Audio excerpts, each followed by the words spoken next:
So today I want to talk about something a little bit different. I want to talk about the importance of storytelling in games, most specifically in games like Assassin's Creed, games that rely heavily on their story aspects to be a great game, because, you know, every game can be good, it can have good gameplay, and it can be a fun game to play, but that wears off after a while.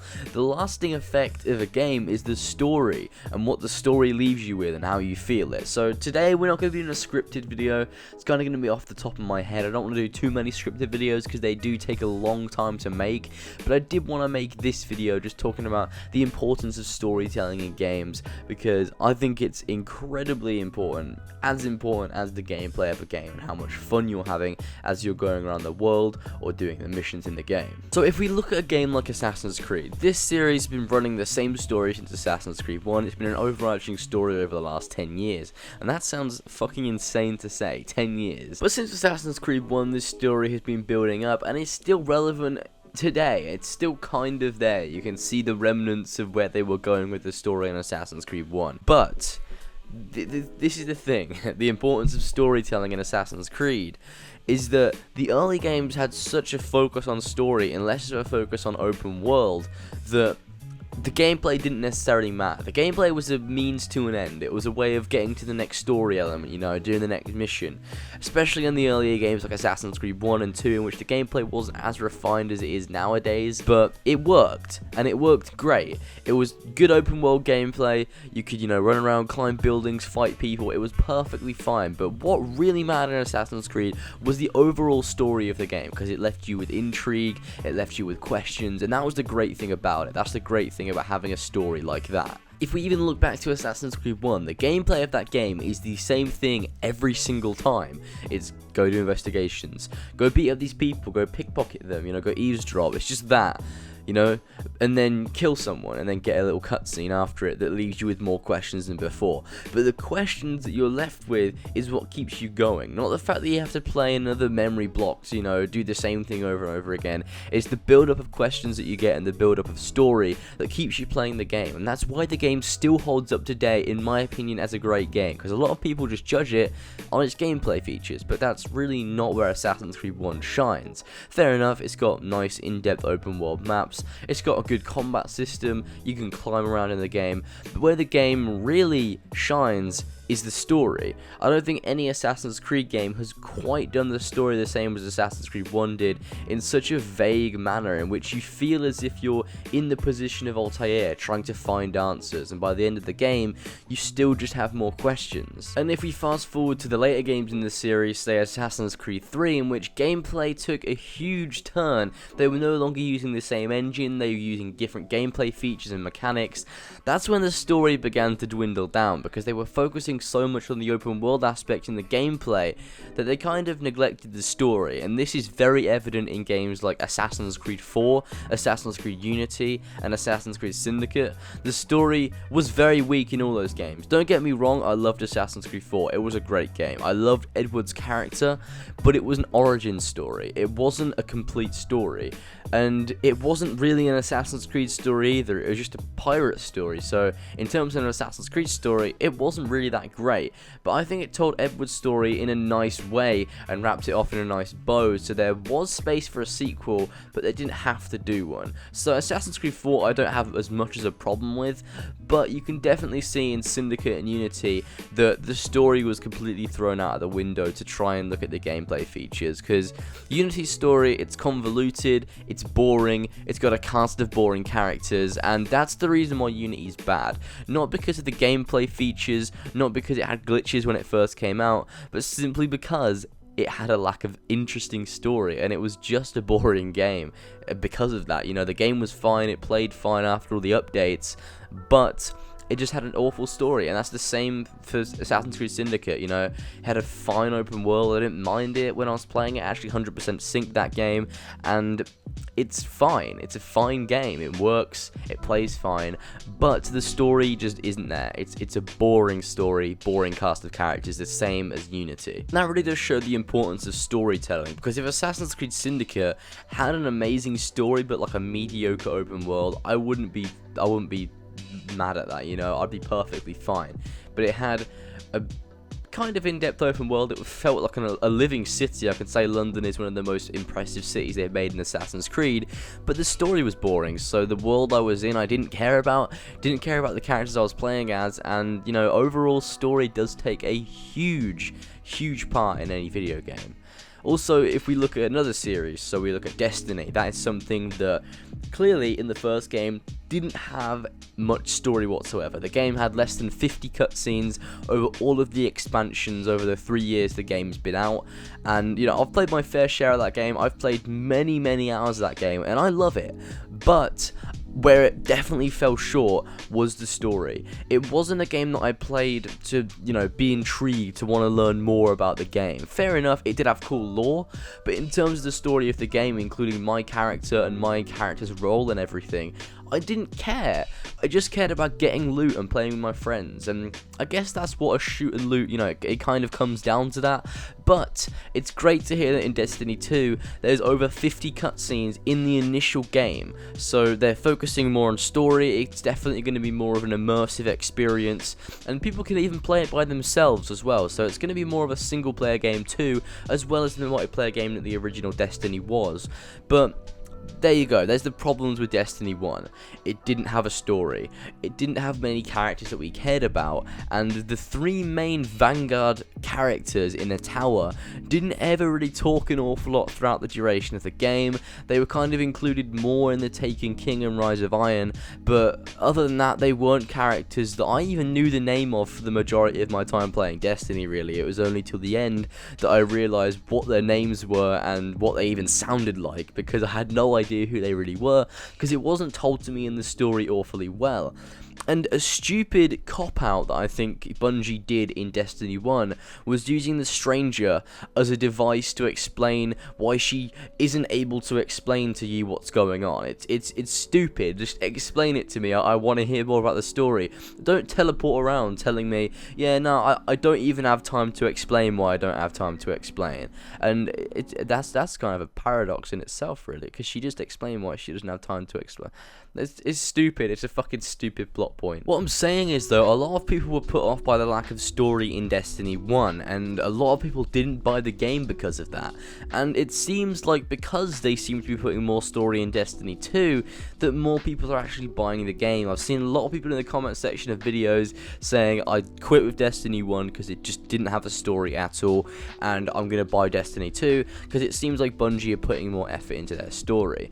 And you'd really think that a company like Bungie, who made such an in-depth story as the Halo series, would be able to make a great story in their game, but I guess they were just going for a different type of game with Destiny.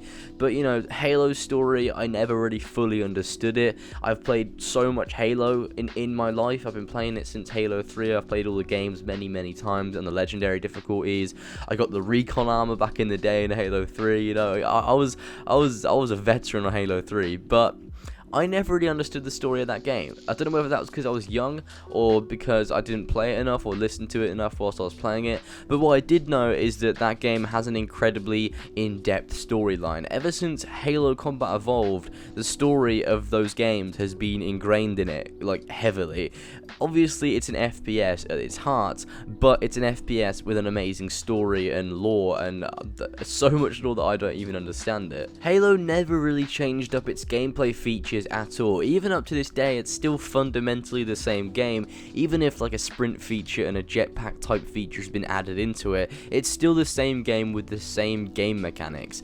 Bungie never really needed to change it, because obviously it's been transferred to 343 now, and with Halo Reach, Bungie added in the sprint button and stuff, but in the Master Chief trilogy, the gameplay changed very minimally, and the thing that did change was the story. It's the thing that evolved, and you learned more about as you went through the game. You know, Chief's involvement with Cortana, the Flood, and the various different games. You know, it's a cool story, and they didn't need to change the gameplay. They only need to update the graphics, they need to update the engine and stuff like that. But overall, They just needed to continue the story of Master Chief and show his involvement in the bigger picture. And that is another example of the importance of storytelling, because they didn't even need to change the gameplay, they just needed to tell the story of Master Chief. There's even some games that are solely for the story, not even the gameplay features. They don't rely on, exciting FPS gameplay or open world gameplay. Games like Naughty Dog's Uncharted and,